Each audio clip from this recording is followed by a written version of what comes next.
Today we were teaching this class of elementary school kids how to make film.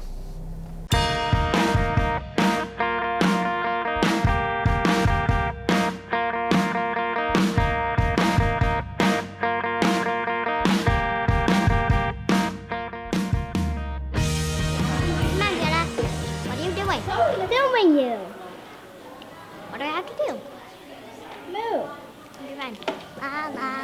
Whatever. So this local elementary school reached out to us and asked if we could help with teaching a silent film discovery class that they do every year. Testing. 1, 2, 3. Okay, it's working. It's working. One of the big goals was to actually let the kids develop the story themselves.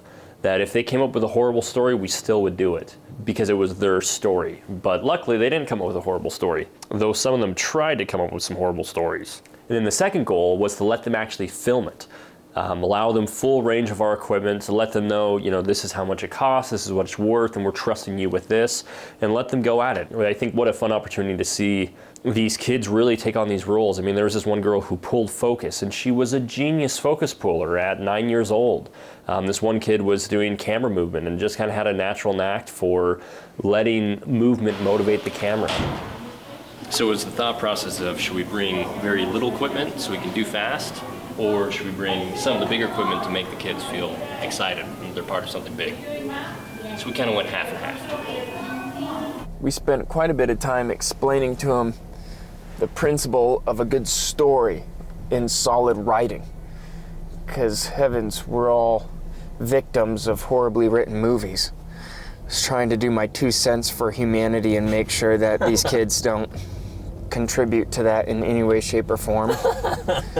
They showed us some of the past projects, and really they went full on with the whole silent film in terms of black and white, cutaway to text. We wanted to try to take it a different route. So we approached it with this idea of how can we help them tell a story without dialogue, not letting them use dialogue as a crutch to get the story across. And breaks her arm, and then she trips him and breaks his arm. So it's kind of getting a little complex. So let's take a little break from that, and let's go over to the friends don't like him and see where that path goes and see if that takes us somewhere we want to go. Let's do this. Okay, everybody stand up where you are. And the front row, turn around to face the back row.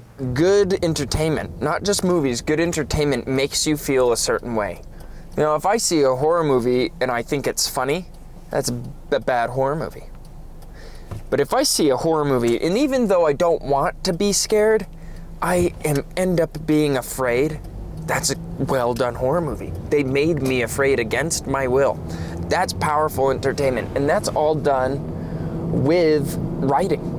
Because this is really the point, is we all have to kind of work together for this to be successful. I just made sure that as we were talking about each scene, I would remind them to go for very basic emotions like happy, sad, excited, afraid. Those will affect your viewer more than any abstract emotion ever could. Okay, so we just finished the edit on the little kids video.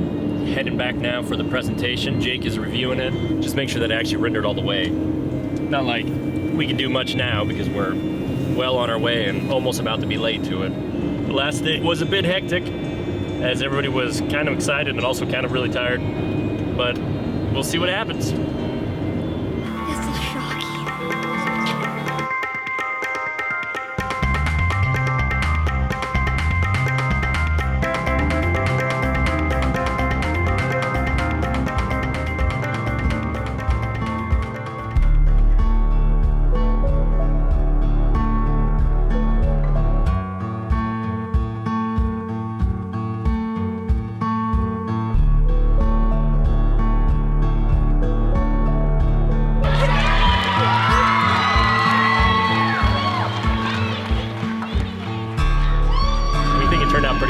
It's emotional.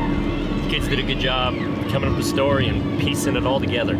I think I'm always amazed at how good of storytellers kids actually are, and how just with asking the right questions, they'll always come up with really genius things, but you just kind of have to correct them. And it was fun. I think they ended up having fun, except for one kid who was really complaining because he just wanted to use the cameras. and which is typical. It's like, who doesn't want to use the cameras? Which is like what all film production companies around us do. They're like, well, just film something instead of coming up with a story. So it was kind of cool, a little lesson moment to be like, okay, that's all, folks. We want to give a quick shout out to our Patreon supporters for being the early adopters and helping us out thus far. The support really means a lot. Also, big shout out to all those who joined us on the Ask Us Anything last week. It was awesome having such a diverse audience from so many different places in the world. We'll do another one of those again. And stay tuned for more updates on Navigator as we keep going forward with it.